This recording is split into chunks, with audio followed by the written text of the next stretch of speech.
Australia operates on a unique social currency that baffles Americans: aggressive affection. Where Americans hear fighting words, Australians hear friendship. Where Americans detect mockery, Australians express love.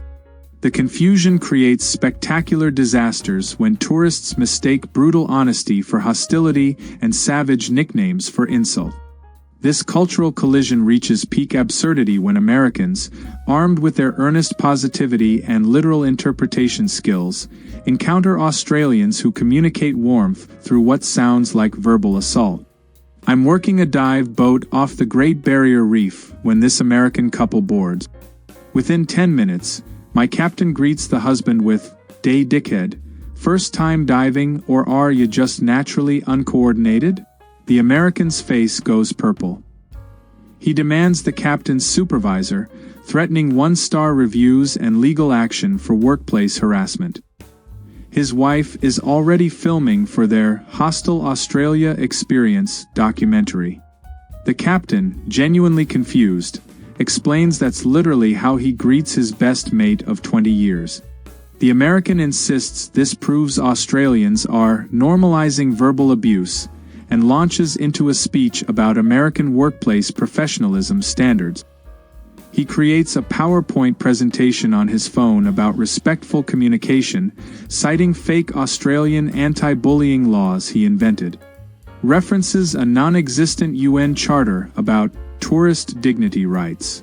By day's end, he's threatened to report Australia to TripAdvisor's International Tribunal. The captain just wanted to know if he needed the beginner reef or the advanced one. My coworker serves an American at our Brisbane cafe. Customer orders a flat white. Coworker says, "No worries, champ." The American stops mid-sentence, visibly offended. Informs her he's actually a senior marketing executive, not a champ. Demands she address him as sir or by his full title. She thinks he's joking, calls him mate instead. He files a formal complaint about forced Australian informality infringing on his professional identity. Claims it's cultural imperialism to refuse American honorifics. Leaves a 2-page Google review about Australia's systematic disrespect of corporate hierarchy. I'm tending bar in Darwin when an American regular finally brings his wife from her first week in Australia.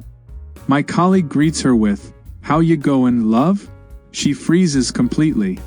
Turns to her husband with genuine concern, asks if the bartender is being inappropriate, if she should feel unsafe, whether this constitutes harassment under Australian law.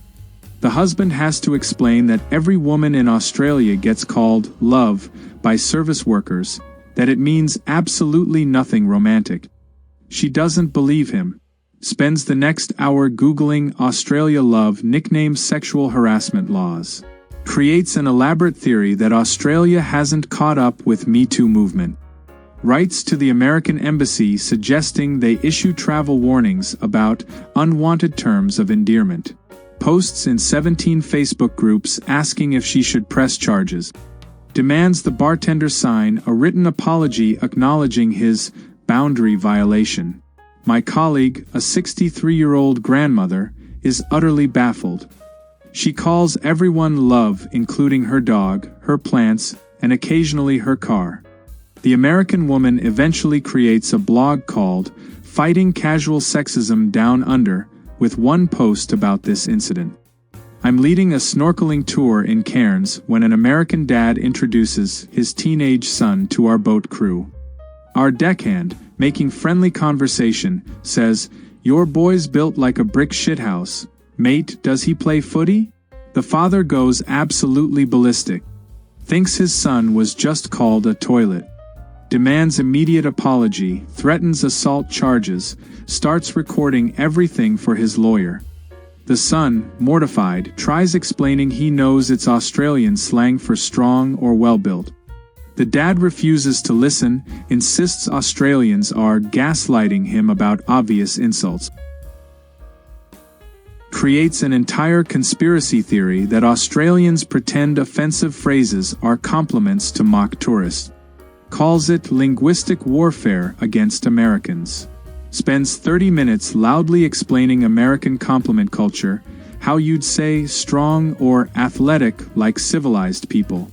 References a fake Australian-American diplomatic incident from 1987 about this exact phrase. Threatens to contact his congressman about Australia's systemic verbal abuse of American minors. Our deckhand, trying to de-escalate, offers the kid a Tim Tam. The dad confiscates it, certain it's poisoned as revenge.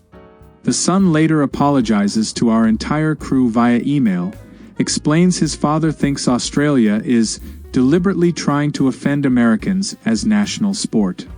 I'm working reception at a Melbourne hotel when an American businessman checks in. Our concierge, being friendly, says, "Right then, big fella, need help with your bags?" The American, who's approximately 5'6", assumes he's being mocked for his height. Goes nuclear. Demands corporate office numbers, threatens discrimination lawsuit, claims this violates Americans with Disabilities Act somehow. The concierge, genuinely meaning it as generic friendly Australian greeting, is completely lost. The American insists big fella is obviously sarcastic given his stature, that Australians are passive-aggressively height-shaming him.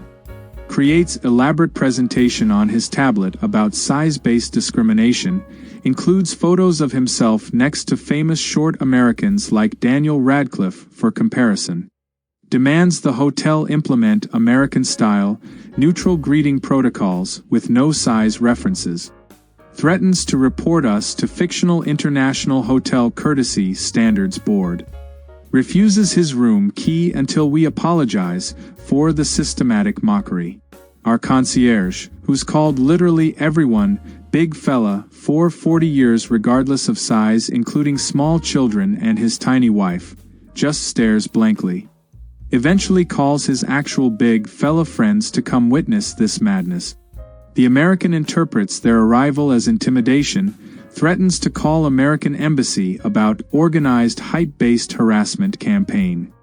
I'm working at a Sydney surf shop when an American woman tries on a wetsuit. My manager, helpful as always, says, "Yeah nah, that one makes you look like a stuffed sausage, try the next size up." The woman bursts into tears immediately. Her husband starts screaming about body shaming, Australian fatphobia, how this would never happen in America with our body-positive retail culture. Threatens legal action for emotional distress. My manager, utterly confused, explains she was just being honest so the woman doesn't buy the wrong size and be uncomfortable surfing. The couple doesn't accept this explanation. They've decided Australian retail operates on normalized cruelty, and this proves systematic mistreatment of American tourists. The husband creates a 20-slide presentation on his phone about American customer service excellence, specifically the phrases, "That's gorgeous on you" and "You look amazing." Claims Australian honesty is actually culturally sanctioned psychological abuse. References fake studies about retail worker kindness requirement. Demands we attend sensitivity training about American emotional need.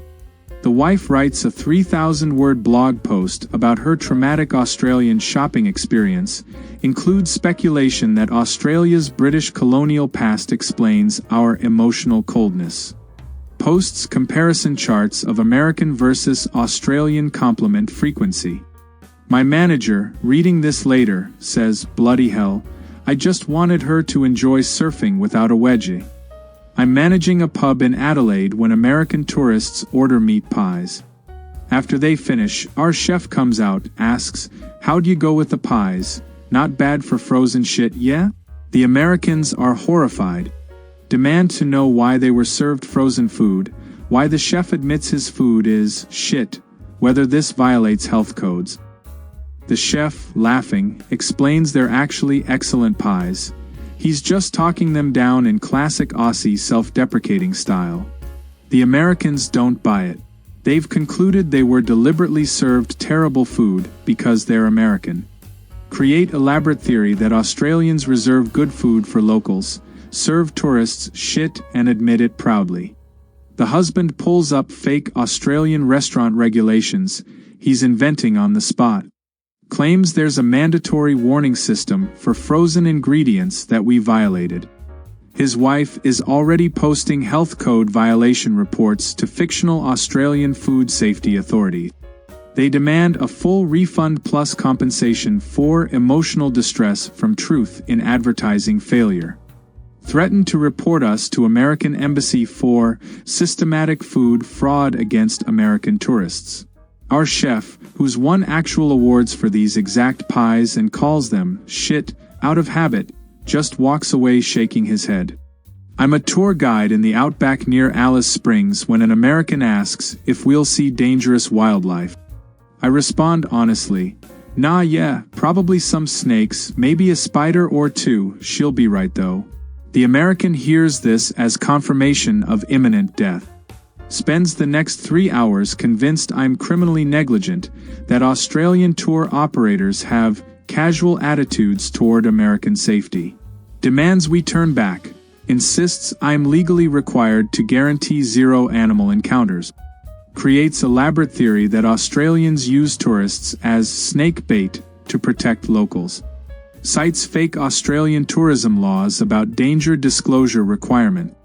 Claims she'll be right is legally insufficient warning under international tourist protection conventions he's inventing. Threatens to sue personally when anything bad happens. Contacts travel insurance company mid-tour to report reckless endangerment. Records everything for his eventual lawsuit. We see one small lizard the entire day, completely harmless. The American still files formal complaints with Tourism Australia about my cavalier attitude toward American lives. Writes that Australians should adopt American warning label culture, suggesting we need written danger assessments for every tour. His final review mentions our cultural inability to take American safety seriously 17 times. I'm bartending in Hobart when an American orders a beer. I serve it, say, there you go, champ, that'll put hair on your chest. She looks down at her obviously female chest, then at me, absolutely furious. Accuses me of transphobic commentary, demands to know why I'm commenting on her body, whether I'm implying she looks masculine. I try explaining it's a completely meaningless Australian phrase used for literally everyone regardless of gender, that my grandmother says it about tea. She doesn't believe this. Creates elaborate theory that Australian casual phrases contain hidden misogyny that locals are blind to. Her boyfriend supports her, suggests this represents Australia's outdated gender paradigms compared to progressive America. They demand I attend gender sensitivity training, threaten discrimination complaints to fictional Australian Equality Commission. The woman writes a dissertation-length social media post about how Australian slang others American women, tags approximately 40 feminist organizations. Includes linguistic analysis comparing Australian versus American gendered phrases, claims our informality masks systematic sexism. Demands Tourism Australia add warnings about gendered microaggressions in service industry. Her boyfriend films a video essay about their experience, posts it titled, How Australian Slang Enforces Toxic Masculinity. Goes viral in one very specific American expat group, who've all decided Australian friendliness is actually aggression. I'm still just confused why hair on your chest caused international incident. My actual girlfriend, who's copped that phrase from every bartender in Tasmania, including me thousands of times, thinks the whole thing is hilarious. The great Australian-American divide isn't about customs or laws, it's about whether words mean exactly what they say or the complete opposite. Americans keep arriving with their literal dictionaries, their earnest feelings, their assumption that friendly means polite. Then Australia hits them with affectionate insults, brutal honesty disguised as helpfulness, and nicknames that sound like fighting words. The collision creates tourists who think they're under constant attack from the friendliest people on Earth. Next time, when Americans discover Australian wildlife warnings are somehow both completely serious and massively understated. Yeah, nah, the spiders here can definitely kill ya, but probably won't, causes diplomatic incidents.